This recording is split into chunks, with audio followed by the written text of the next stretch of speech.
Kung naghahanap ka ng sound card na meron ng condenser mic at pasok sa iyong budget, then this product might be your best choice. This is the Bonkyo V8S Sound Card Plus M996 Condenser Microphone. Kasama nga pala sa box nito ay ang earphones, manual, USB-A to Type-C cord, dalawang 3.5 to 3.5mm jack, XLR to 3.5mm jack, microphone stand, M996 condenser mic at yung V8S sound card niya. Tingnan nyo naman yung design at quality ng sound card. Ang ganda at ang simple lang ng design. Talagang nagsisync yung vibe ng colors niya. Sa sound card nga pala natin ay meron tayong dalawang condenser mic slot, headset slot, sound monitoring slot, accompany slot, live 1 at live 2 slot, at yung Type-C charging slot na pwedeng gawing PC slot. Adjustable pala rito sa sound card ang treble, bass, accompany, record, monitor, echo, at mic volumes. Meron na rin itong iba't ibang scene mode. Meron tayong EMC, Pro, Pop, Karaoke, and Voice Changer. Ang primal sound naman ay para marinig ang original voice natin. Voice over ay para sa paghina ng background music pag nagsasalita tayo sa mic. Elimination ay para sa pag-remove ng vocal sa background song. Sa electronic music naman ay naglalagay ng parang autotune pag nagsasalita tayo sa mic. Internal play naman ay para sa pag-prevent ng echo pag ikaw ay nagla-livestream. Mute naman ay sa paghinto ng record ng ating mic. At dito naman ay ang mic and background monitoring. And lastly, the 10 sound effects. And that's it. Ngayon, ite-testing na natin siya.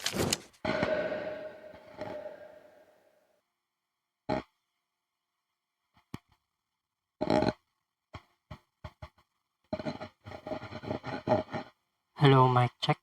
Hello, mic check. 1, 2, 3, mic check. 1, 2, 3, mic check. So, yung sensitivity niya talaga is malakas talaga yung sensitivity niya. So, uunahin natin tong primal sound. Itong primal sound, ito yung original voice natin na natitake ng ating mga microphones. Itong EMC naman ay ine-enhance na yung voice natin. Mic check, 1, 2, 3. Mic check, 1, 2, 3. 1, 2, 3, mic check. 1, 2, 3, mic check. Ito namang Pro, para siyang pang Pro na mic. 1, 2, 3, mic check. 1, 2, 3, mic check. So, next naman natin itong pop. Kita nyo naman yung pagbabago, may kaunting changes siya. Hindi lang masyadong halata. Pero, may pagbabago talaga siya. And dito naman tayo sa karaoke. 1, 2, 3, mic check.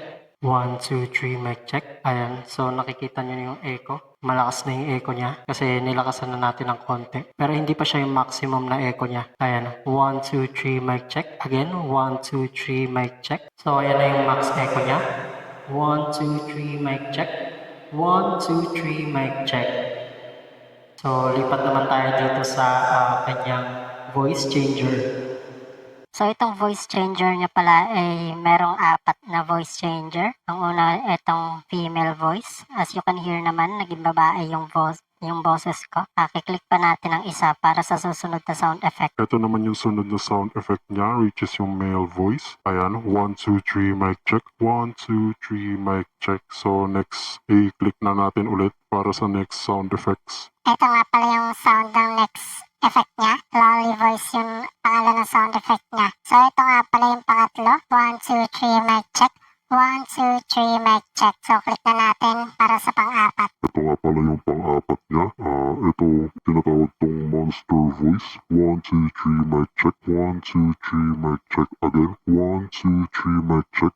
1, 2, 3, mic check. So, next naman. Ito naman yung parang auto-tune niya. Ayan, as you can hear naman, nagbago ng kaunti yung boses ko para tumaas ng tumaas yung auto-tune niya. I-click natin ng isang beses pa. Ayan, as you can hear naman, naririnig nyo naman na mas tumaas yung auto-tune niya. 1, 2, 3, mic check. 1, 2, 3, mic check. Again, 1, 2, 3, mic check. 1, 2, 3, mic check. So, i-click pa natin ng isa kasi mas tataas pa yan. Hello? 1, 2, 3, mic check. 1, 2, 3, mic check. So, kita nyo naman yung pagkakaiba niya. 1, 2, 3, mic check. 1, 2, 3, mic check. So, dito naman tayo sa internal play. Ayan. So, yung internal play niya pala guys, ayan yung para hindi mag-echo doon sa kapag nagla-livestream ka. So, guys, ito naman yung mute. Sa mute niya pala guys, kapag pinindot nyo yung mute, hindi magsasagap yung microphone nyo ng kahit anong sound. Tatry natin.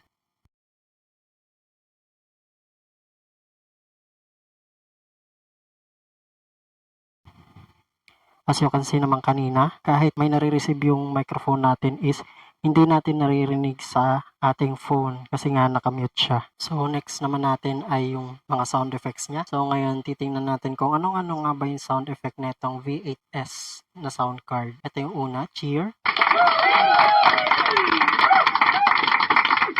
Ayan, yung pangalawa, yell. Yung pangatlo naman, din.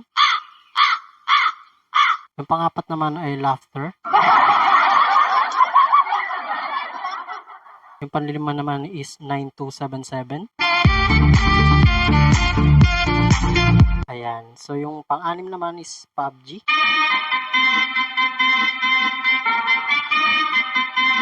And yung pang-pito ay Kiss. Ayan. Yung pang-walo naman is yung Awesome. Awesome! And yung pang-siyam is Gunshot. And yung pang-sampo ay Din-Din. Ayan. So, bali, ayan yung mga sound effects niya, guys. So, i-check naman natin yung accompany. So, yung accompany, guys, ito yung external music niya. Like, pwede mong gawing background music na pwedeng i-connect sa PC, laptop, o di naman kaya sa other phone. And ite-testing natin siya ngayon. Ayan. So ayun guys, ayun nga pala yung sa accompany. Kung nagbabala kayo magsalita habang may background music, hindi nyo na kailangang pahinain to. Meron naman tayong option na voice over. I-try natin yung voice over na option. Ayan. So ang ginagawa pala ng voice over guys, kapag nagsasalita tayo sa microphone natin is hihina ng kusa ang background noise natin. Ayan, kung may mga background music man kayo, kusa siyang hihina. Next natin is yung elimination. Ito guys, yung ginagawa ng elimination ay nire-remove niya yung vocal ng kanta kapag nagpatugtog tayo sa ating background music. So ito try natin, magpapatugtog tayo ng may lyrics na kanta. So ayan guys, yung background music natin ay may lyrics. Pakinggan muna natin saglit. Ayan, so naririnig nyo na yung may background music talaga siya. So ang gagawin natin is pipindutin natin tong elimination at ang lyrics niya sa music ay mawawala.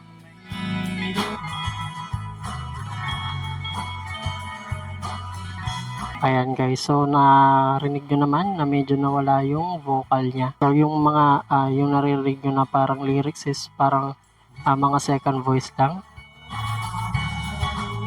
So, ang next naman natin na ite-testing guys ay yung treble niya. I-check natin yung treble niya kung ano nga bang ginagawa nito. Ito yung nagpapatining ng ating mga boses. Ayan, so check natin. Try natin taasan ng kanyang treble.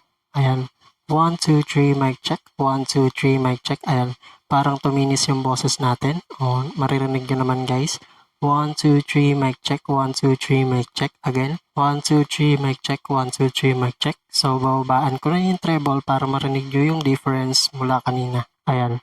1, 2, 3, mic check. 1, 2, 3, mic check. So, ayun. Next is yung sa bass natin. Try natin ang walang bass. Papatay natin to. 1, 2, 3, mic check. 1, 2, 3, mic check. This is the without bass. Then, in-max naman natin yung bass kung may pagbabago ba. 1, 2, 3, mic check. 1, 2, 3, mic check. Mic check. 1, 2, 3, mic check. Again. 1, 2, 3, mic check. 1, 2, 3, mic check. Again, this is my voice with the maximum bass. 1, 2, 3, mic check. 1, 2, 3, mic check. So, nakita nyo naman na parang pulido yung boses ko rito. Ayan, so try nating pahinaan. Ayan, so makikita nyo talaga yung pagkakaiba. Parang maganda kapag naka-maximum tong bass kasi pulido yung boses mo. Ayan. So, ito nga pala yung record volume guys. I suggest na naka-maximum yan para yung record nyo sa mga phones o di kaya sa laptop is kuhang-kuha talaga yung music. And dapat yung monitor nyo rin guys ay naka-maximum yan para rinig na rinig mo talaga kung ano yung nasasagap ng ating mga recorders like phone o di naman kaya stream o di naman kaya sa ating mga PC at saka sa laptop. So, that's pretty much it. Ayan guys. Kaya kung nagbabala kayo bumili nito is nandyan lang yan sa ating yellow basket.